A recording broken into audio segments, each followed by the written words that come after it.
like I was letting them in on some exclusive secret. If you think that a scam is just about tricking naive people, a smart hacker knows how to rip pages out of that book and write their own. Your wallet holds millions of dollars worth of ether, and twisted to the point that even the CIA would lose the trail. The remaining $8 million was split among the team members. This was the largest operation of my life. How I legalized some of the funds and found new ways to earn while staying in the shadows. I'll tell you how I set up my security system, live streams with fake celebrities. On our fake YouTube channels, I used deepfake technology to create fake faces and even videos with well-known personalities, and I never stayed in one country for more than 3 months.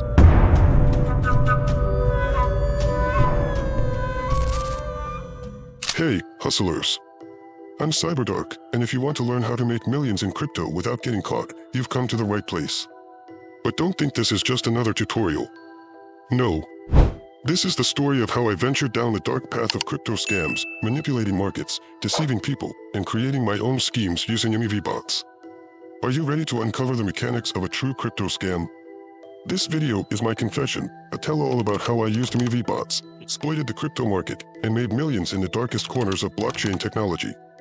In this video, I'll reveal how I built a system for crypto scams and market manipulation, why I chose MEV Bots, and how they became my best allies, the vulnerabilities in cryptocurrency systems I exploited to maximize profits, how I created an invisible network to avoid getting caught and punished, why I had to face those who called themselves guardians of justice, hacker hunters, how I became a target of traps and attacks, and what I did to get revenge on those who tried to take me down. You'll see how I applied my knowledge of cryptocurrencies, algorithms, and system vulnerabilities to make money, as well as how hacker hunters tried to expose me. But I was always one step ahead, and my story is far from over. Don't miss the chance to understand how the shadowy world of crypto and fraud operates. Watch until the end, you're in for a wild ride. And don't forget to subscribe for more exclusive stories, insights, and secrets about deception and manipulation in the world of crypto. Hey, sucker. Still believe crypto is your golden ticket to freedom? Still think you can throw in a couple $100 and have money rain down on you? Huh. You're already pissing me off with your naive attitude. Chill out and listen up. Let me tell you how this world actually works. I'm CyberDark, and I built a system where people lost everything, while I just kept stacking cash, crypto. It's a hunting ground, you get me? And I'm the predator. I always knew what people wanted from crypto, easy money. They'll believe anything as long as it makes them feel closer to getting rich. And me? I gave them that illusion. I created a perfect picture even experienced traders would bite. My scheme? It was as simple as a bat to the head, but genius at the same time. Ready? Let me show you how it's done. Point 1. The idea, straight to the brain. You think success comes to the smart. Bullshit. Success comes to the bold. I never had any plans of playing it fair. Seriously, you think there's honesty in crypto?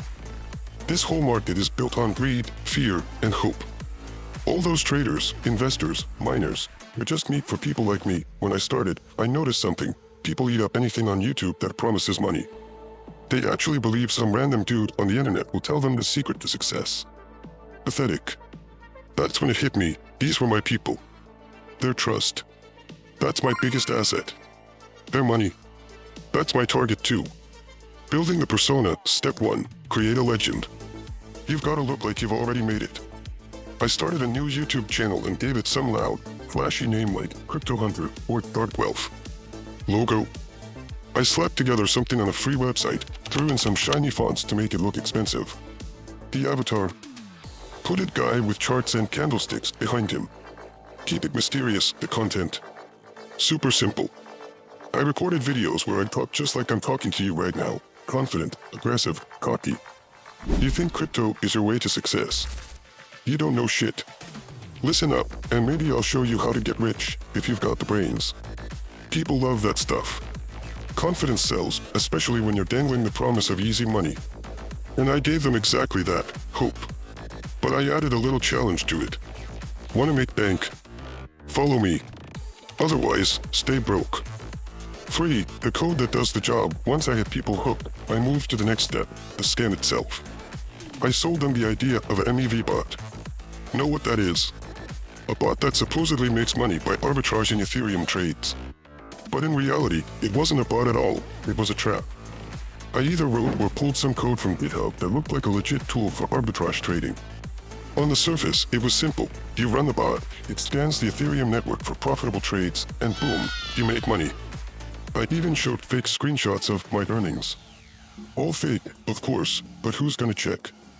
For step-by-step guide for fools, next, I made detailed videos walking them through the setup. Alright, guys, here's how you do it. Download the code, run it, and let the bot find trades for you. Easy money. I spoke with total confidence, like I was letting them in on some exclusive secret. But the code? Oh, it had a little surprise. A hidden script that sent all their funds straight to my wallet. They didn't even notice. The bot acted like it was working. It showed activity, fake logs, whatever. It gave the illusion that money was about to start rolling in. Meanwhile, their Ethereum was already in my pocket. 5, hooked, caught, and left for dead. Once they started using the bot, questions would roll in. Why am I not seeing profits? Why can't I withdraw my funds? And me? I just disappeared. Deleted the channel, changed my name, and started fresh. By the time anyone figured out what happened, I was long gone. A new name, a new scheme, and the cycle repeated. Part 3, how to walk away clean, having earned millions. If you think that a scam is just about tricking naive people, then, my friend, you've completely missed the point. The real art isn't just robbing, it's making sure you never get caught.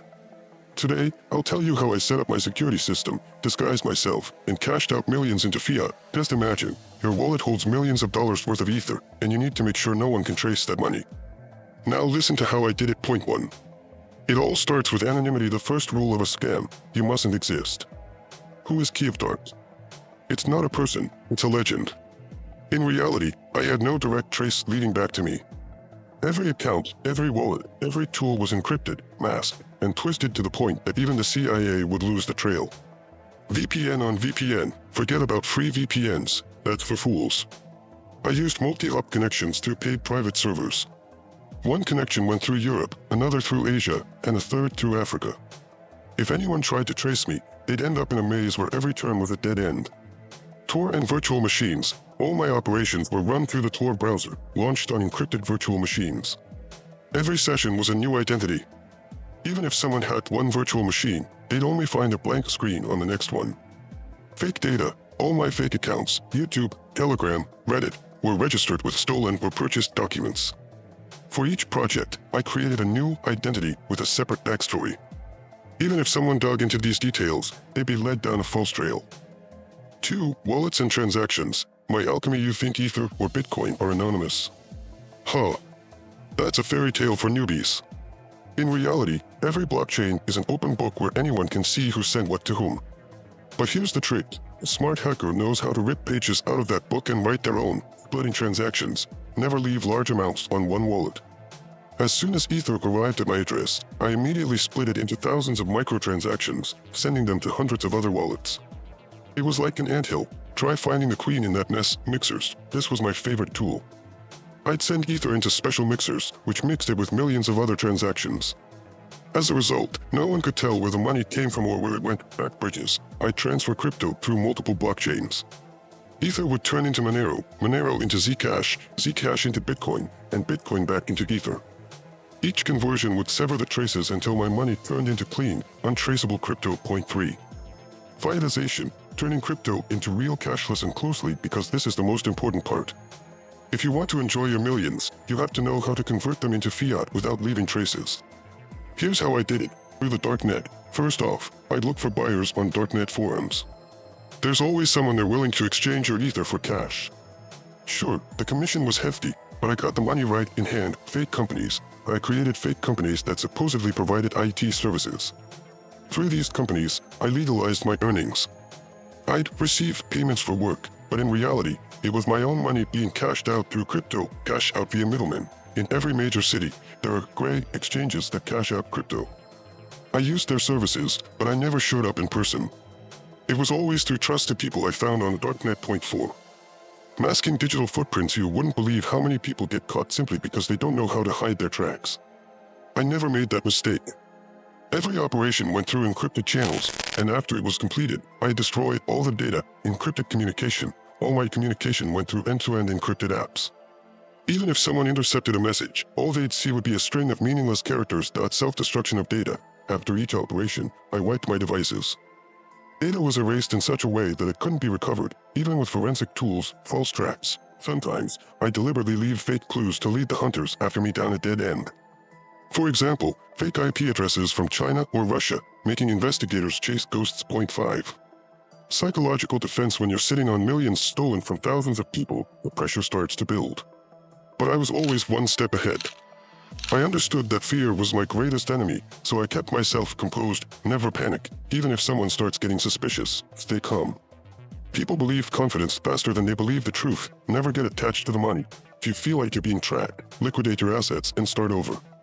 The ability to let go is the foundation of survival. Part 4. The Big Score. The operation that changed everything. I'm not telling this story to boast, so you can understand how far I went.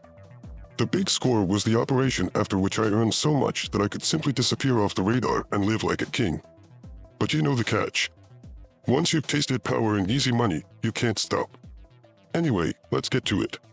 Here we go.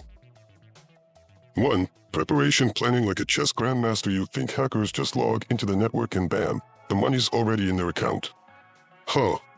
It doesn't work like that. I spent months preparing for the Big Score.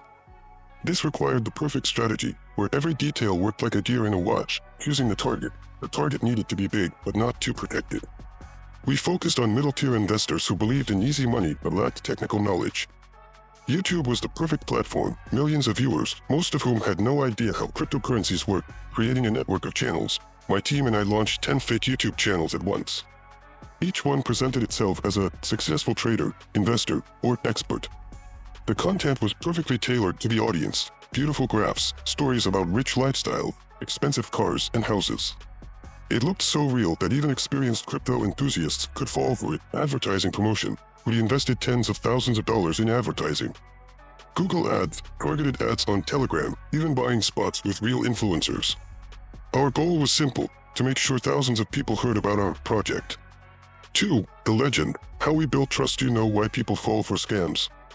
Because they're shown a picture they want to believe in. And we gave them that picture. Fake projects. We created a website that looked like the perfect investment platform. We called it Cryptorise. The story was simple. The platform allegedly worked with top crypto experts and offered guaranteed returns of 200% per month. Fake reviews. We bought hundreds of fake reviews on forums, Reddit, and YouTube. People wrote about how they invested $100 and withdrew $300 after a week. Screenshots, videos, and even live streams showcasing success stories were used. Live streams with fake celebrities. On our fake YouTube channels, we broadcasted live streams with supposedly famous people like Elon Musk, Vitalik Buterin, and others. Of course, these were edited videos and fakes, but they looked so convincing that people flocked to watch. Point 3. The scam mechanics. Now for the interesting part. How exactly we took money from unsuspecting investors. Deposit bonus. We offered all new users a 50% bonus on their first deposit. For example, if someone deposited $100 in Ether, their account immediately showed $150. Of course, this money only existed in the system, but people were thrilled like kids, playing on greed. We let users withdraw a small amount, like $50, just once. This was necessary to gain their trust. After that, they'd start investing more, thinking the system worked. Mass payout. After 2 weeks, we simply shut down the platform. All the funds from user wallets were transferred to ours, and the site suddenly went into maintenance. You can't imagine how many messages I got that day. People begged for their money back, sent long letters, but I read it all with a smile. Point 4. Security. How we hid the millions. You already know that every transaction of mine went through mixers and bridges. But this time, I went even further. Fake hacks. We staged an attack on our platform. Information spread across forums that Cryptorise had been hacked, and all the money was stolen. This diverted attention away from us and created the illusion that we were victims too, just like the users, exchanging through physical brokers. I personally traveled to various countries to convert part of the funds into cash. On one trip, I could cash out up to $500,000, and there was no risk because brokers didn't even ask where the money came from. Creating investment funds, we registered several fake funds in offshore zones through which we laundered the remaining funds. These companies existed only on paper, but they perfectly legalized our earnings. Point 5. The result, $10 million in 2 weeks. Yes, you heard right. In 2 weeks, we made $10 million. Of that, $2 million went toward expenses, advertising, fake accounts, payments to accomplices. The remaining $8 million was split among the team members. This was the largest operation of my life, and I still can't believe how smoothly it went. Not a single glitch, not one leak. We simply disappeared with the money, leaving thousands of people in confusion. Part 5. A step from disaster. When you make millions, leaving thousands of deceived people in your wake, you inevitably start thinking you're invincible. It's a mistake that nearly everyone makes when they go too far. I almost became a victim of my own overconfidence. This part is about how my big score operation almost led to my downfall. Point 1. The first warning signs after the operation was over, I felt like the king of the world. Money was flowing in rivers, and I was already planning how to spend my millions. But just a few days after shutting down the platform, strange things started happening. Journalists attacked. Articles about CryptoRise began circulating on social media. Journalists swarmed like flies to honey. They were hunting for the platform's owners, digging through IP logs, and searching domain registrations. Fortunately, all the data led them to fake identities and shell companies. Law enforcement requests. At some point, I found out that several countries had started investigating cryptocurrency exchanges and wallets connected to our platform. This was a troubling sign. If one of my partners had made a mistake, they could have tracked us down. Cryptocurrency movement. In the crypto industry, there are experts who track large sums of money. A couple of days after CryptoRise shut down, messages started surfacing online about large transfers from the platform's wallets, catching the attention of analysts. 2. Panic within the team. The team began to fall apart. When the stakes are this high, paranoia becomes your worst enemy. And believe me, at that point, it was off the charts. Distrust. One of my partners, whom I'd known for over 5 years, suddenly claimed he needed more money or he'd go to the police. I knew this was a bluff, but if he made even one phone call, we could have been caught. Erasing evidence, we urgently began to clean up. All accounts associated with CryptoRise were deleted. YouTube channels, social media, domain records, everything disappeared overnight. But the more you erase, the more traces you leave behind, and that scared me. Splitting the funds, I insisted that the remaining funds be divided among the team members and that we no longer keep in touch. It was a risky move, but I couldn't be sure that someone wouldn't betray me. 3. How I almost got caught. Despite all the precautions, I almost got trapped myself. As they say, the devil is in the details. Exchange mistake. I decided to cash out a large sum at one of the exchanges in Eastern Europe. The problem was, the exchange was under surveillance. While I was waiting for the transfer, one of the employees asked me where the money came from. It was a hint that they knew something. Fortunately, I had prepared fake documents about legal earnings. They didn't ask any further questions, but I realized it had been way too close. Wallet surveillance. One of my main wallets started attracting attention from blockchain analysts. This was a real nightmare. Every transfer was visible, and I had to urgently clean the money through additional mixers and bridges. 4. Facing the real threat. The toughest part started a few weeks later. I noticed I was being followed. At first, it was strange people in cafes where I was working on my laptop. Then, cars that seemed to accidentally appear near my home. It could have been paranoia, but I trusted my instincts. Changing locations, I quickly packed my things and left the country. Luckily, I had several fake passports. It took 48 hours, but I only felt safe when I was in a new country. Studying the threat, I began to search for information on who could be behind this. It could have been law enforcement or one of our former clients seeking revenge. The latter seemed more likely. Threats started appearing online, and even old photos of me surfaced. I still don't know who posted them. 5. The lesson I learned. This situation made me reflect. I always knew that what I was doing could come back to haunt me sooner or later. But it was only after the big score operation that I realized how fragile the system was. One wrong move, and you're no longer the player, but the victim. I became more cautious. After this operation, I changed my approach. Less show-off, more anonymity. No big operations that attract attention. Better to earn less and stay in the shadows. I lost trust in my team. When the stakes are this high, no one trusts anyone. This was my last operation with a large group of people. Since then, I've only worked alone or with a small circle of trusted partners. In the next part, I'll tell you how I started a new life after this operation. How I legalized some of the funds and found new ways to earn while staying in the shadows. Part 6. A new life, a new risk. After the big score operation, I had to rethink everything, from how I earned money to the very meaning of my existence. At some point, I realized that you can't live on the edge constantly. Either you find ways to make your actions less noticeable, or you become just another genius caught in a big headline. Quitting the game wasn't an option for me. So, I decided to adapt and find a way to keep earning while minimizing risk. This part is about my transition into intellectual fraud and living in the shadows. 1. Erasing traces first. I focused on legalizing a portion of the money I'd made. This wasn't as easy as it might sound. Even with crypto, which is often called anonymous, you can easily leave traces if you don't know what you're doing. I decided that cashing out millions shouldn't attract attention, so I approached the process thoroughly. Mixers and bridges. To hide my tracks, I used several advanced crypto mixing services. This allowed me to obscure the original transactions and hide the origin of the money. Then, the funds were sent through cross-chain bridges to different blockchains, where it was harder to trace them. Shell companies. I registered several offshore companies. They supposedly provided IT services, consulting, and even app development. Through these companies, I legalized the funds. A few fake contracts and documents were enough to make crypto funds look like business income, real estate investments. I invested part of the money in real estate through proxy individuals. This allowed me to establish a base for a legitimate life, in case I ever had to completely transition into the white zone. 2. The new method. Fraud using artificial intelligence, but simply stepping off the stage wasn't an option. I was looking for ways to keep making money while avoiding the mistakes that almost led to my downfall. That's when I stumbled upon an idea that changed everything, using artificial intelligence to create new fraudulent schemes. How I did it: fake webinars and trainings. I created a series of webinars that supposedly taught people secret strategies to make money from cryptocurrency. Everything looked perfect. Professional landing pages, AI-generated videos with experts, and testimonials from non-existent users. To make it more convincing, I used deepfake technology to create fake faces and even videos with well-known personalities, supposedly endorsing the courses. Automated scam systems. I developed chatbots that communicated with potential victims.